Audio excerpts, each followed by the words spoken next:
D'un côté, l'océan Atlantique, bordé de dunes, de vasières, de falaises, de l'autre, une ceinture de terre haute.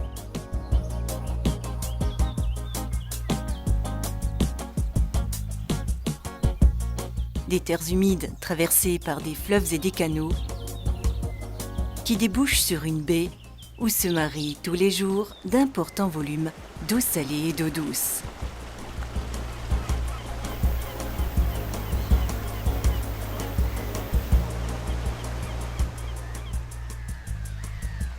Vous venez de survoler la baie de l'Aiguillon, vestige d'un ancien golfe aujourd'hui disparu.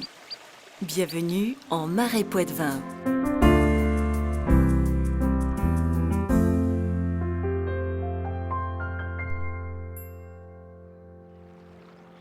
Et lorsque vous venez à la découverte du Marais Poitevin, vous descendez dans cet ancien golfe une sorte de large cuvette, dont le fond est, dans de nombreux endroits, en dessous du niveau de la mer.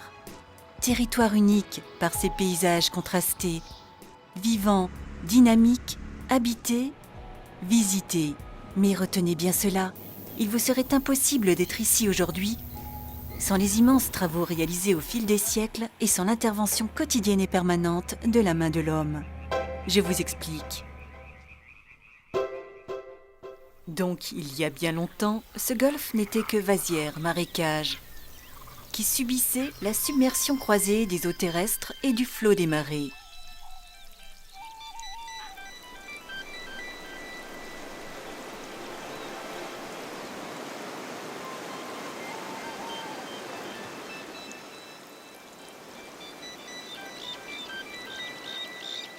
Une valse entre terre et océan qui aura brassé et accumulé des sédiments qui ont progressivement comblé ce golfe. Plus de 1000 ans avant que je ne vous raconte cette histoire, ce territoire est convoité par les seigneurs et les moines qui vivent sur les terres hautes. Mais pour réaliser des cultures dans ces marécages, il faudra que moines et habitants, à main d'homme, élèvent des kilomètres de digues afin de repousser les assauts de l'océan.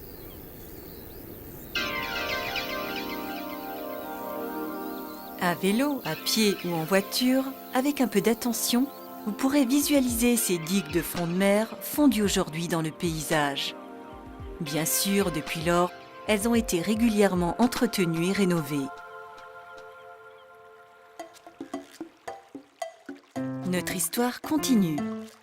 Les eaux de la mer sont stoppées. Mais en arrière, lorsque la pluie est abondante, ce sont les eaux venues des terres hautes qu'il faut maîtriser. Et c'est reparti, moines et habitants réalisent alors de nouvelles digues. Mais, dans ces espaces protégés, il y a toujours de l'eau. Il faut encore creuser afin de réaliser un réseau hydraulique pour assurer l'évacuation de ces eaux.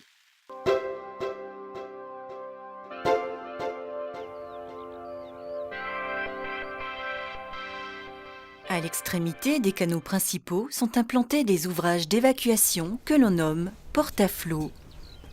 Côté terre, un barrage, côté mer, d'imposantes portes de bois.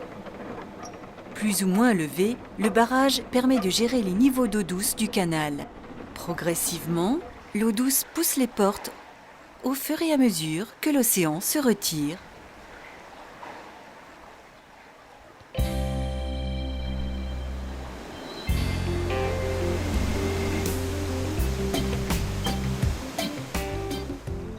Et retour de valse. La marée remonte. Dans un premier temps, eau douce et eau salée se mélangent, puis s'affrontent et enfin se neutralisent. Puis la mer se prend à son propre piège. En remontant, elle pousse les portes qui se referment.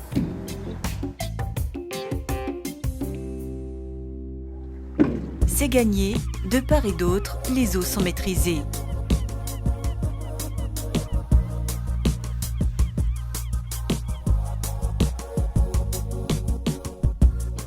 Élévation de digues et canaux creusés à main d'homme, construction de portes à flot. Eh bien, mesdames et messieurs, vous venez d'assister à la naissance de ce qu'on appelle encore aujourd'hui les marais desséchés.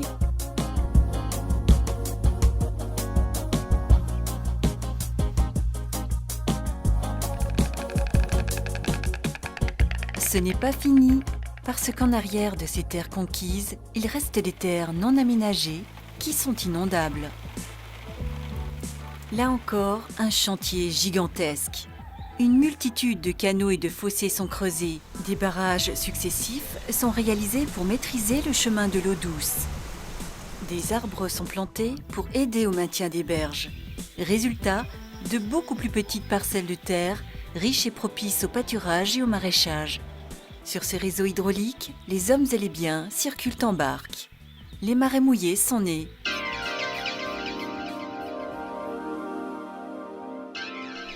À la belle saison, vous irez certainement profiter d'une balade bucolique sur ce marais, surnommé aujourd'hui Venise verte. Malgré tous ces efforts de maîtrise du territoire, la nature se réserve souvent le dernier mot. En hiver, lorsque les pluies se prolongent, les marais mouillés reçoivent plus d'eau qu'ils ne peuvent en évacuer. Regardez, les barrages sont levés. Rien n'y fait. Durant quelques jours, l'eau retrouve son territoire d'origine.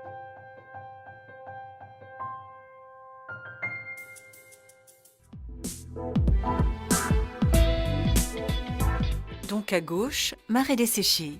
À droite, marais mouillé.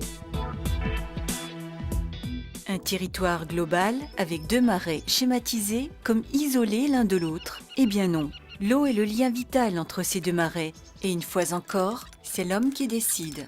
Ainsi prévu dès l'origine, un système de bondes permet à volonté de faire circuler sous la digue de l'eau du marais mouillé vers le marais desséché. Vous l'aurez compris, ce territoire est fragile, sensible. Les équilibres restent précaires.